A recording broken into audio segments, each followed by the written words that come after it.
Trying to uncover the facts in this strange case of Steve Ditko, master of the comic arts, one other name occurs again and again. Stan Lee, or Stan the Man, is his credit on some of the most successful and influential comics in the history of the medium read. For many years, he was considered the sole creator of such fabulous and lucrative characters as the Hulk, the X-Men, the Fantastic Four, Iron Man, and of course, the Amazing Spider-Man. Now, Stan himself did very little to clarify or correct that assumption, and it's only comparatively recently that his co-creators have got anything like the credit they so clearly deserve. To be fair, Stan's always been a showman, and he's even gone on record to jokingly remark that he'll happily take any credit that isn't nailed down. But I'm still intrigued to find out what he remembers about the early days, and whether or not he believes that Steve Ditko deserves to receive that credit as the co-creator of Spider-Man. We've just landed at the film star's own terminal, Los Angeles Airport. It's a new world we've arrived in, and surprisingly not an expensive one, because the fabulous sunshine and the fabulous sights, at least, are completely free. Just study life at street level, California style, where the whole flavor of the place hits you in the eye as you drive into town.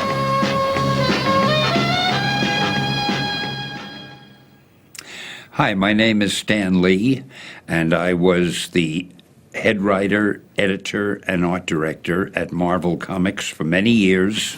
I thought up the Fantastic Four, and it did well. So we did another book called The Hulk, and then we did Spider-Man and the X-Men, and on and on. And of course, on the seventh day, I rested. Now, it would be easy to make Stan Lee out to be the villain of the piece, but I can't bring myself to do that, not least because it would be unfair. He co-created all of these characters. He wrote some of the greatest Marvel comic books of all time, and the fact that he takes the credit for doing so is absolutely right. I just wish that he would share it out with the guys he worked with a little more.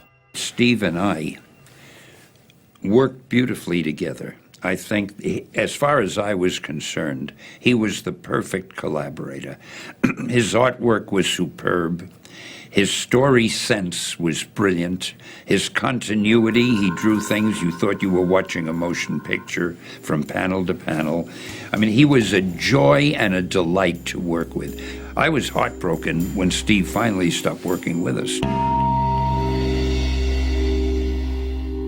In the very beginning, I would come up with a rather detailed plot, tell Steve what it was.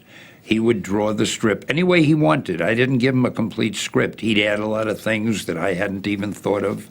And then I would get the pages of artwork, and I would put in the dialogue, trying to give everything and everyone the personality that I wanted them to have. As we moved along, I saw that Steve was so good at story that little by little, I had him come up with most of the plots. I would only say to him something like, hey, let's use Sandman as the next villain, and let's have Sandman try to kidnap Mary Jane, or whatever it was. I might not say any more than that, and he would do the story, give it to me, and then I would try to hold everything together with my dialogue and captions. Again, after a while, I wouldn't even say that much to Steve. He would just go and do whatever story he wanted, bring me the artwork. It was like doing a crossword puzzle. I'd get the artwork. It was all something I hadn't seen before. I didn't know what to expect, but it was up to me now to put the words and captions and sound effects and whatever in and make it seem like a cohesive whole.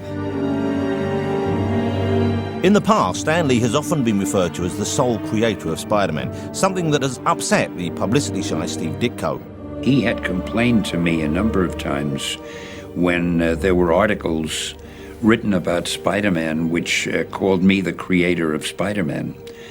And I had always thought I was, because I'm the guy who said, I have an idea for a strip called Spider-Man, and so forth.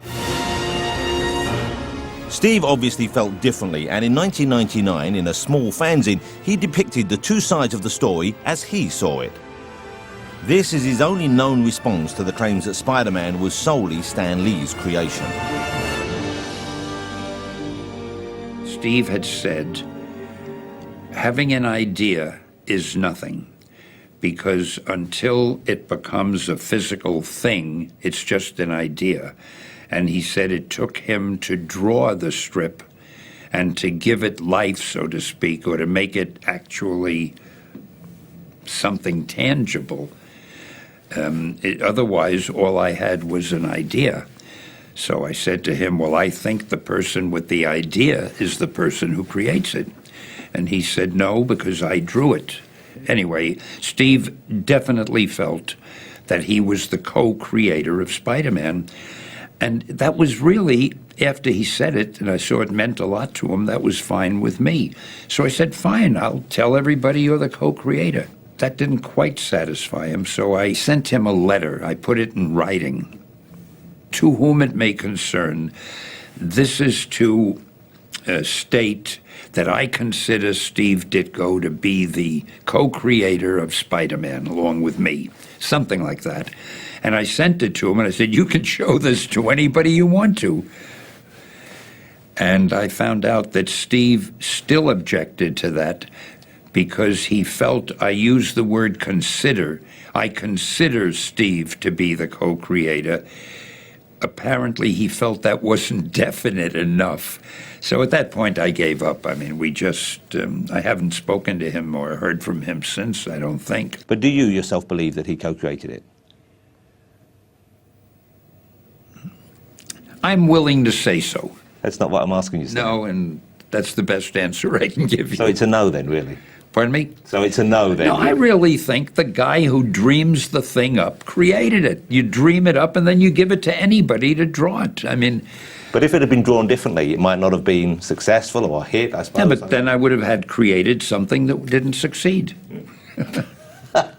Valid point. But I don't want to... you made me say that Yes. in this documentary that you're doing, and I'm sorry I said it because I'm happy to say I consider Steve to be the co-creator. But you can see... I think if Steve wants to be called the co-creator, I think he deserves to be called the co-creator because he had done such a wonderful job. Stan has told me that he was insistent that on the... Stand a little straighter, walk a little prouder, be an innovator, laugh a little louder, go forever greater, we can show you how to, and when will you be then? You belong, you belong, you belong, you belong to the Merry Marvel Marching Society. March along, march